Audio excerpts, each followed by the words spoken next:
자, 오늘 본문부터 3장 18절까지 바울은요, 모든 인간이 죄인이라는 사실을 고발하고 있습니다. 자, 그런데 많은 사람은 이를 받아들이지 않고 나는 죄인이 아니다라는 말을 하죠. 하지만 바울은요, 한 사람 한 사람을 추적하면서 너 역시 죄인일 수밖에 없다는 사실을 폭로하고 있습니다. 우리 로마서 3장 10절에서 12절을 보겠습니다. 우리 화면에 나와 있는데 다 같이 읽겠습니다. 기록된 바 시작.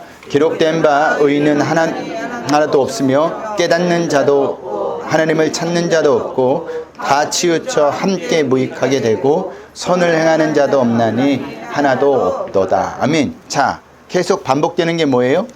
의인은 없나니 하나도 없다. 선을 행하는 자도 하나도 없다. 없다라는 말이죠.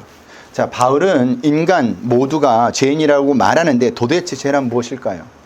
자, 바울이 로마서에서 말하는 죄란 인간이 하나님을 거부하는 것을 의미합니다. 인간의 마음에는요, 하나님을 반역하고자 하는 삐딱감이 있는데 그것이 죄라는 겁니다.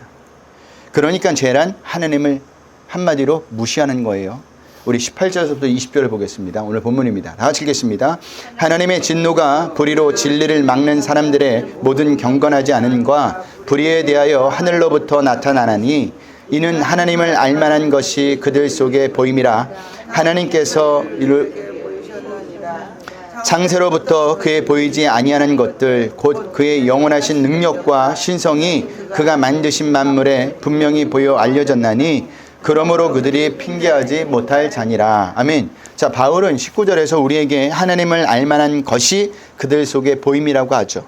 무슨 말이냐면 우리가 아무리 하나님을 부인한다 할지라도 하나님은요, 인간의 내면에 하나님을 알고자 하는 마음, 즉 하나님에 대한 기억을 심어 놓으셨다라는 겁니다.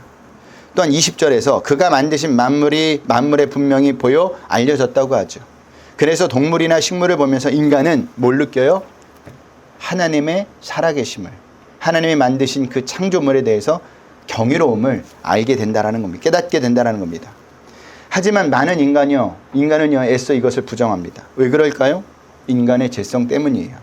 그래서 하나님이 살아계시다는 것을 믿지 않습니다. 전도할 때 보면 종종 이런 사람들을 만나게 되죠. 어떤 물적 증거를 보여주면 믿겠다고 하면서 하나님이 살아계시다는 것을 보여달라고 합니다. 그러나 사람은요, 어떤 물적 증거를 보여줘도 믿지 않아요. 왜냐하면 사람은요, 증거를 통해 믿는 것이 아니라 자기가 믿고 싶은 것만 믿기 때문입니다.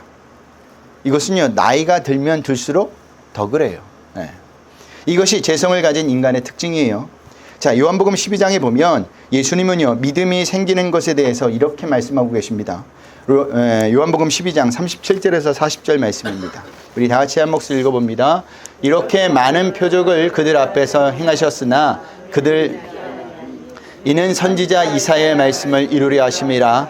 이르되 주여 우리에게서 들은 바를 누가 믿었으며 주의 팔이 누구에게서 나타나였나이까 하였더라. 그들이 능히 믿지 못한 것은 이 때문이니 곧 이사야가 다시 일렀을 때 그들의 눈을 멀게 하시고 그들의 마음을 완고하게 하셨으니 이는 그들로 하여금 눈으로 보고 마음으로 깨닫고 돌이키 내게 고침을 받지 못하게 하려 함이라. 아멘. 자, 예수님은요, 많은 기적을 행하셨습니다. 그러면 우리는 당장 이렇게 생각하겠죠. 그렇게 많은 기적을 본 사람은 분명히 예수님을 믿을 거야. 그럼에도 기적을 본 사람들은요, 당시 예수님을 믿지 않았습니다. 왜 믿지 않았을까요? 그 이유는 믿지 않으려는 그들의 완고한 마음 때문이라는 겁니다. 예수님에 대해서 의도적으로 무시하고 정하려는 마음이 그들을 믿지 못하게 만든 것이지 증거가 부족해서 믿지 않은 게 아니라는 거죠. 우리도 마찬가지예요. 우리에게도 죄성이 있습니다. 죄성은요, 바로 하나님을 무시하고자 하는 마음이라고 했죠. 문제는 증거가 아닙니다. 완고한 마음이 무너지는 것이 우선이에요. 증거를 더 찾는다고 해서 그 마음이 변화되는 것이 아니라는 사실을 아셔야 한다는 거죠. 출애굽기를 보세요. 애굽의 바로가 하나님이 살아계시다는 것을 보여주는 증거가 부족해서 하나님을 거부했습니까? 아니에요. 10가지 재앙을 경험했음에도 불구하고 그는요, 하나님의 살아계심을 인정하지 않았습니다. 바로는 믿지 않았다라는 거예요. 무슨 말이냐? 그 마음이 완고했기 때문이라는 사실입니다. 그러므로 우리는요, 날마다 우리의 완고한 마음을 변화시켜달라고 하나님께 기도하셔야 합니다. 하나님을 믿을 수 있는 것은요, 우리의 힘으로 되지 않아요. 내가 믿고 싶어도 믿어지지 않는다니까요. 믿습니다, 믿습니다. 누가 100번 외치면, 아니야 1000번 외치면 믿어진다 그랬는데 그렇지도 않습니다. 하나님이 마음을 열어주셔야 되고, 이 완고한 마음이 무너져야 하나님을 믿을 수가 있는 거예요. 아직까지 하나님이 믿어지지 않는다면 여러분, 하나님께 내 마음을 만져달라고, 이 완고한 마음을 무너뜨려 달라고 여러분들이 기도하셔야 한다는 겁니다. 자, 그 다음 죄성을 가진 인간의 두 번째 특징은 어리석어지는 겁니다. 21절에서부터 22절을 보겠습니다. 우리 다 같이 읽겠습니다. 하나님을 알되 하나님을 영화롭게도 아니하며 감사하지도 아니하고 오히려 그 생각이 허망하여지며 미련한 마음이 어두워졌나니 스스로 지혜 있다 하나 어리석게 되어. 아멘. 세상에서 예수를 믿지 않은 사람들 보면 다 자신이 지혜롭다고 생각해요. 예수 믿는 사람들은요, 어리석은 자들만 예수를 믿는다고 생각합니다. 그러면서 얼마나 논리적인 이야기를 하는지 모릅니다. 하지만 그렇게 말하는 사람들의 삶을 보면요, 모순투성이에요. 이론은 너무 강한데 현실에서는요, 그 이론이 통하지 않는 거예요. 이게 어리석은 인간의 모습이라는 겁니다. 그렇다면 어떻게 해야 어리석지 않을까요? 진정한 지혜를 하나님께 구하면 되는 겁니다. 하나님께 진리를 볼 수 있는 눈을 열어달라고 해야 한다는 거예요. 하나님, 나의 죄는 부족합니다. 나는 아무것도 모릅니다. 나를 불쌍히 여겨주시옵소서. 내 힘을 갖고 주님 앞에 살 수 없습니다. 나를 인도해 주세요. 라는 고백하는 것이 진정한 지혜라는 겁니다. 여러분, 우리가 부려야 될 열심, 우리가 부려야 될 노력은요, 내가 믿습니다. 많은 선행과 또한 좋은 일을 하는 게 아니라 내 노력과 내 열심은 나는 아무것도 할 수 없습니다를 인정하는 거예요. 주님밖에 나를 구원하실 분은 없습니다. 이런 것을 아는 겁니다. 우리는 이것을 알기 위해 노력해야 되고 열심을 부려야 한다는 거예요. 딴 데 열심을 부리는 게 아니에요.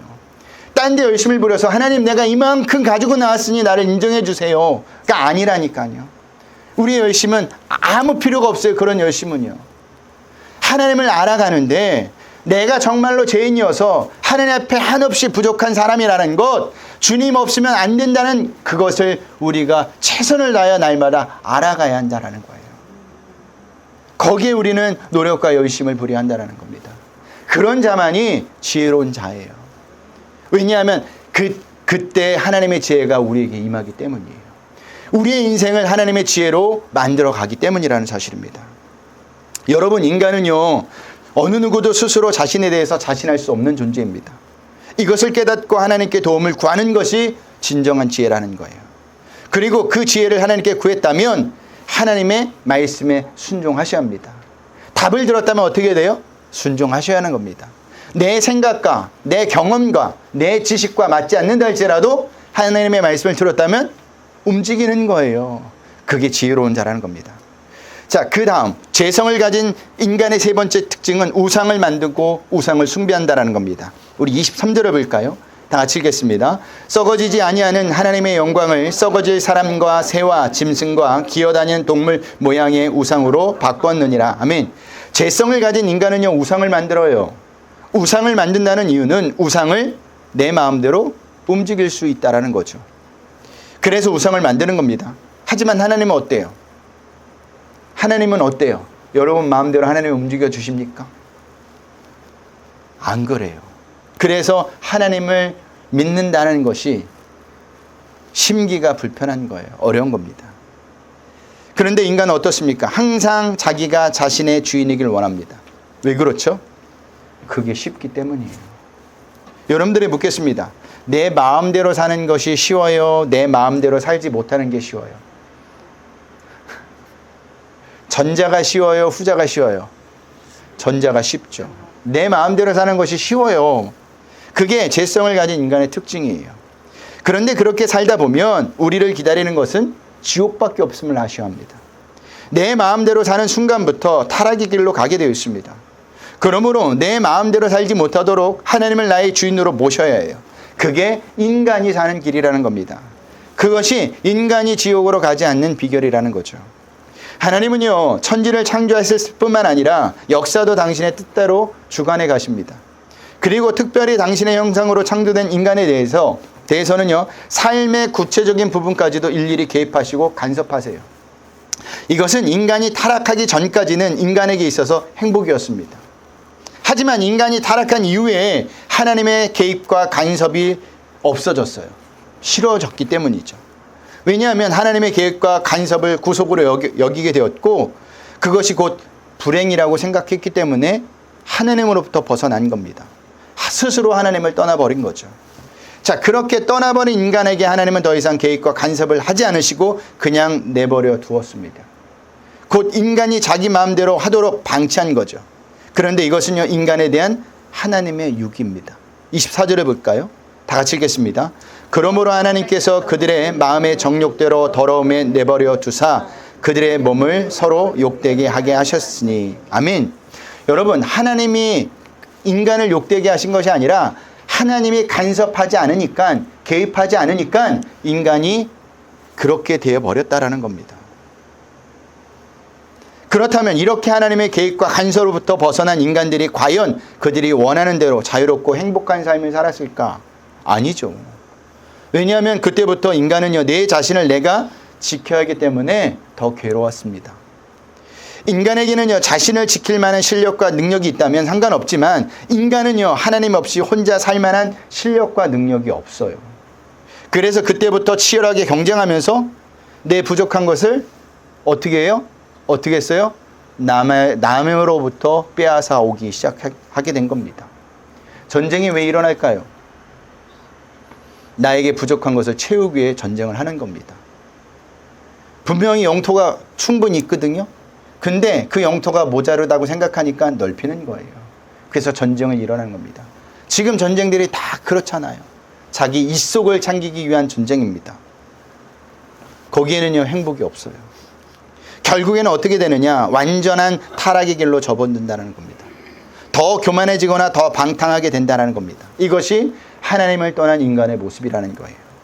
저도 고등학교 때부터 자취를 했는데 처음에는 굉장히 좋았습니다. 부모 곁에서 떠난다는 생각이 너무 좋았어요. 공부도 안 해도 되고 밤늦게 놀다가 들어와도 되고 그리고 먹고 싶은 건 먹어도 되고 아무도 옆에서 간섭하는 사람이 없으니까 정말 좋았습니다. 경험해 보신 분 계실 거예요. 네. 하지만 그것도 딱 한 달이더라고요. 한 달을 지나서 제 삶을 보니까 엉망 그 자체였어요. 방도 치우지 않고요. 친구들은 매일 놀러와서 음식이 남아나는 것이 하나도 없었습니다. 그러고 나면 그때부터 저는 뭘로 때웠을까요? 음식이 없으니까 라면, 빵 뭐 이런 거로 때웠어요. 학교도 지각할 때도 많았고 낮과 밤이 완전히 바뀌어서 생활이 안 되는 겁니다. 그때 이런 생각이 들더라고요. 야, 이렇게 살다가는 진짜 큰일 나겠다. 그런데 이 생활을 끝낼 방법이 없는 겁니다. 누군가 옆에서 잡아주면 좋겠는데 그런 사람이 없으니까 계속 그 생활이 반복이 되는 거예요. 그때 제가 생각한 게 뭘까요? 부모 밑에 사는 것이 제일 좋은 것이구나 라고 생각합니다. 생각을 했어요. 집 나가면 뭐예요? 무슨 고생이요? 개고생이에요. 인간도 마찬가지입니다. 완전히 망하고 타락한 길을 끝내버리기 위해서는 뭐가 필요하느냐? 하나님의 개입과 간섭이 필요하다는 겁니다. 즉 인간이 하나님께 돌아가야 한다는 거예요. 여러분, 하나님이 내 인생에 개입하고 간섭하시는 것 감사할 줄 아셔야 돼요. 왜 하나님은 나를 가만히 못 내둘까? 왜 이것저것 나를 간섭하셔서 이렇게 괴롭게 하실까라고 생각하지만 그게 여러분들을 살리는 방법입니다. 예수님도 이것을 비유로 말씀하신 적이 있죠. 누가복음 15장에 보면 어떤 비유가 나와요? 탕자의 비유가 나옵니다. 거기서 둘째 아들은요, 하나님이 싫다고 떠난 인간의 모습을 나타내고 있어요. 둘째 아들은요, 아버지의 분깃을 달라고 해서 멀리 타국으로 떠나버립니다. 떠날 때는 좋았죠. 수중에 돈이 있었을 때는 좋아했을 겁니다. 하지만 수중에 돈이 다 떨어지니 어떻게 되었습니까? 친구들이 하나 둘씩 떠나갔고 결국에는 돼지가 먹는 쥐엄 열매까지 먹는 신세가 되어버렸습니다. 성경을 보면요, 그 둘째 아들은요, 쥐엄 열매로도 배부르게 먹지 못하고 기록하고 있어요. 그때 둘째 아들이 어떤 결심을 하죠? 아버지께로 돌아가야 되겠다는 결심을 해요. 왜 그런 생각을 했을까요? 이 비참한 생활을 끝내기 위해서는 그 방법밖에 없다는 것을 알게 된 겁니다. 마찬가지입니다. 인간이 망하고 타락한 삶, 비천한 삶을 끝내기 위해서는 하나님께로 돌아가는 것밖에 없어요. 거기에 참된 자유가 있고 쉼이 있는 겁니다. 그러므로 하나님이 우리를 유기하지 않도록 하나님으로부터 벗어나면 우리는 안 돼요. 그리고 우리의 삶 가운데 개입하시고 간섭하신 하나님이 계시다는 것에 감사하셔야 한다는 겁니다. 하나님은요, 우리를 당신의 백성, 당신의 자녀로 생각했기 때문에 개입하시고 여전히 간섭하시는 거예요. 그럴 때마다 우리는 감사함으로 하나님께 나아가시면 되는 거예요. 그러면서 바울은요, 25절에서 인간이 왜 하나님으로부터 유기되었는지를 밝히고 있어요. 25절을 보겠습니다. 다 같이 읽겠습니다. 이는 그들이 하나님의 진리를 거짓으로 바꾸어 피조물을 조물주보다 더 경배하고 섬김이라. 주는 곧 영원히 찬송할 아멘. 아멘. 자, 그 이유는 인간이 진리를 거짓으로 바꾸었기 때문이라고 하죠. 자, 여기 바꾸어라고 번역된 헬라어 원형은요, 메탈라소인데 이 단어는 상거래를 나타내는 단어입니다. 장사는 무엇을 남겨야 하죠? 이익을 남겨야 합니다. 그러니까 진리를 거짓으로 바꾸었다는 것은요, 진리에서는 이익을 찾을 수 없었다는 거예요. 그 대신 거짓에서 이익을 찾을 수 있었다는 말입니다. 즉 자신들에게 이익이 된다면 진리이신 하나님도 팔아먹었다라는 겁니다. 자, 그것은 하나님의 백성, 하나님의 자녀가 아니라는 의미예요. 누가 자신에게 이익이 된다고 부모를 팔아먹는 존재가 어디 있습니까? 있다면 그것은 자식이 아니겠죠. 그런데도 성도라는 사람들이 이렇게 삽니다. 종교를 이용해서, 하나님을 이용해서 자신의 이익을 챙기죠. 하나님의 이름이 어떻게 되든 그것은 상관없어요. 뭐만 중요해요? 나만 중요한 겁니다. 나 잘 되면 중요한 거예요. 제가 전도사 시절 섬기던 교회에서 이런 일이 있었습니다. 금은방을 하시던 권사님이 계셨는데 그 교회를 다니신 지 10년 정도가 되신 분이 신앙생활을 얼마나 잘했든지 목사님이나 성도들이 그 권사님을 굉장히 지켜 세울 정도였습니다. 그런데 어떤 일이 벌어졌는지 아십니까? 갑자기 그 권사님의 가정이 아무도 모르게 하루아침에 증발해버린 겁니다. 한두 주 안 나오니까 안 나왔나 무슨 일 있나 보다 했는데 한 달, 두 달 되니까 완전히 사라진 거예요. 소식도 못 들어요. 성도들이 그것을 한두 달 지나서 알게 된 겁니다. 그런데 문제는요, 그 권사님이 없어지기 두세 달 전서부터 모든 교인들에게 돈을 빌렸다라는 거예요. 적은 금액이 아닙니다. 그리고 증발해버렸습니다. 어디로 이사 갔는지 아무도 몰라요. 그 일 때문에 교회가 많이 어려움을 겪었습니다. 그리고 거의 1년이 되어서 소식이 들어왔는데 어떤 소식이 들어왔을까요? 미국으로 이민을 갔다는 거죠. 이것이 진리를 거짓으로 바꾼 거예요. 이런 자들은 하나님으로부터 유기될 수밖에 없는 자들입니다. 여러분, 직분이 그 사람의 신앙을 이야기해 주지 않아요. 우리라고 안 그럴까요? 우리도 날마다 진리를 거짓으로 바꾸며 삽니다. 성도라고 하면서 진리이신 하나님을 닮아 살아야 하는데 하나님을 닮지 않고 세상 사람들처럼 세상 가치관을 따라 살 때가 많아요. 이것이 진리를 거짓으로 바꾸어 사는 삶입니다. 그런 자들은 어떻게 된다고요? 유기된다고요. 하나님께 버림을 받는다고요. 이 시간 우리는 우리 스스로 나 자신을 돌아봐야 합니다. 내가 이런 삶을 살고 있다면 회개하고 하나님께 다시 돌아오셔야 돼요. 그리고 하나님께 나를 유기하지 말아 달라고 기도하셔야 돼요. 내가 세상 가치관을 따라 살고 있다면 간섭하셔서 나를 끌어서 주님 앞으로 인도해 달라고 기도하셔야 한다는 겁니다. 우리는 이렇게 살 수 없어요. 혼자 살 수가 없어요. 누군가가 붙들어 줘야 한다라는 겁니다. 여러분, 하나님으로부터 유기된다는 것은 곧 망함을 의미해요. 이것을 꼭 기억하셔야 합니다. 자, 이렇게 진리를 거짓으로 바꾼 결과 하나님께 유기당한 인간은요, 어떻게 되느냐? 계속 그것을 유지하지 않아요. 인간은 더 타락의 길로 접어듭니다. 한번 볼까요? 26절에서부터 27절입니다. 다 같이 읽겠습니다. 이 때문에 하나님께서 그들을 부끄러움 욕심에 내버려 두셨으니 곧 그들의 여자들도 순리대로 쓸 것을 바꾸어 영리로 쓰며 그와 같이 남자들도 순리대로 여자 쓰기를 버리고 서로 향하여 음욕이 부릴 듯하며 남자가 남자와 더불어 부끄러운 일을 행하여 그들의 그릇됨에 상당한 보응을 그들 자신이 받았느니라. 아멘. 자, 여기 욕심이라는 말은요, 욕정이라는 의미입니다. 그러니까 성적 타락을 말하는 거예요. 하나님의 유기가 시작되니 인간은 걷잡을 수 없을 정도로 타락해 버렸다라는 겁니다. 여자들도 순리로 쓸 것을 받고 영리로 쓰며 남자가 남자와 더불어 부끄러운 일을 행하여 라는 말은 모두 무엇을 이야기하느냐? 동성애를 이야기합니다. 즉 하나님이 만드신 창조 질서를 파괴했다라는 거예요. 여러분, 동성애는 잘못된 겁니다. 잘못된 거예요. 그 결과 어떤 결과가 찾아왔습니까? 그들은 자신들의 그릇 때문에 상당한 보응을 받게 됩니다. 여기서 말하는 보응은 정확히 어떤 것이 알 수 없지만 분명하게 말씀드릴 수 있는 것은 하나님이 그들을 심판하신다라는 겁니다. 왜냐하면 하나님이 만드신 창조 질서를 파괴했기 때문이에요. 인간에 대한 하나님의 유기의 결과는 여기서 끝이 아닙니다. 28절에서 또 30절을 볼까요? 다 읽겠습니다.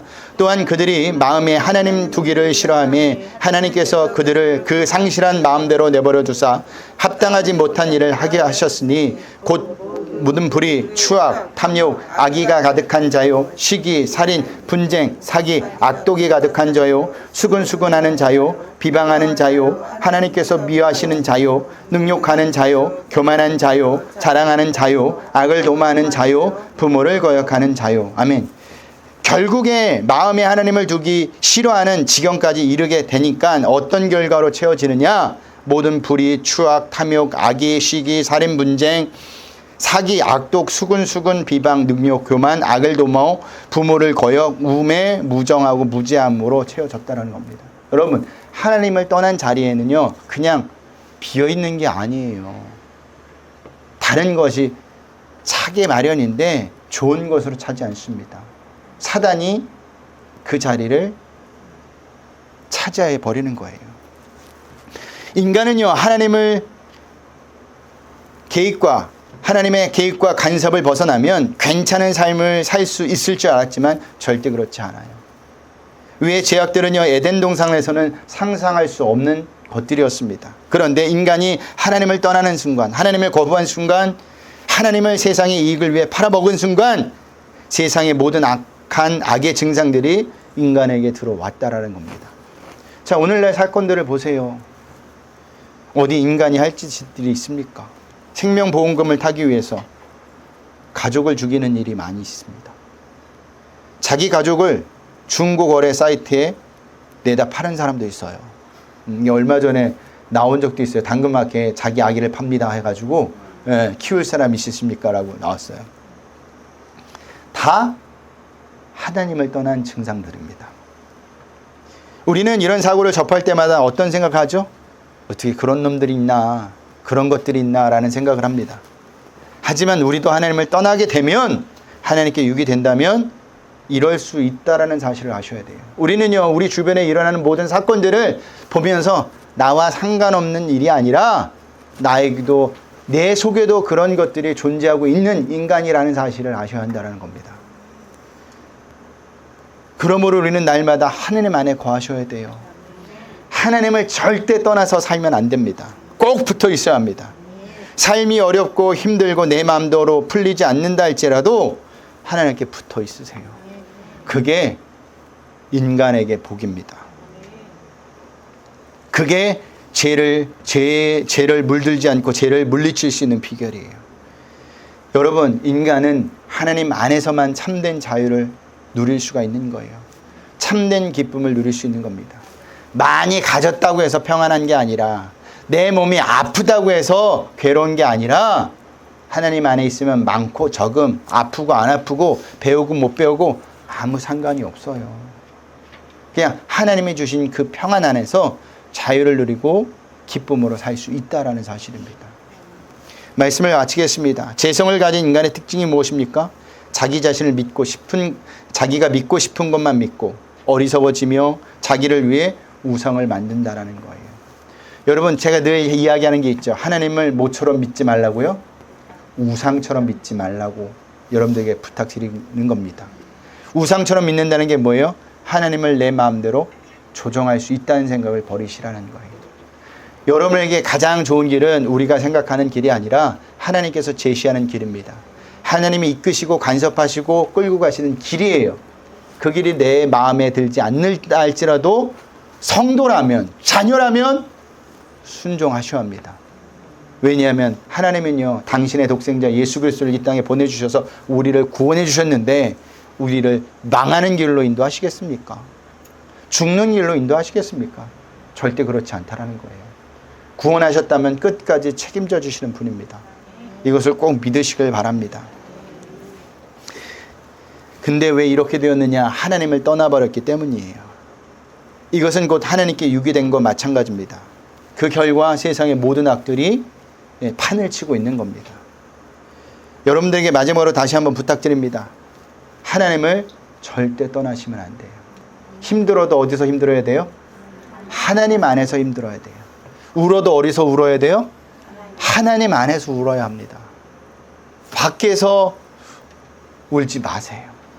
밖에서 힘들지 마세요. 하나님 안에만 참된 평화, 기쁨, 위로가 있습니다. 이것을 꼭 기억하시는 한 주가 되시길 주님의 이름으로 부탁드리겠습니다. 우리 하나님 앞에 찬양하겠습니다. 십자가 그 사랑 멀리 떠나서 찬양합니다.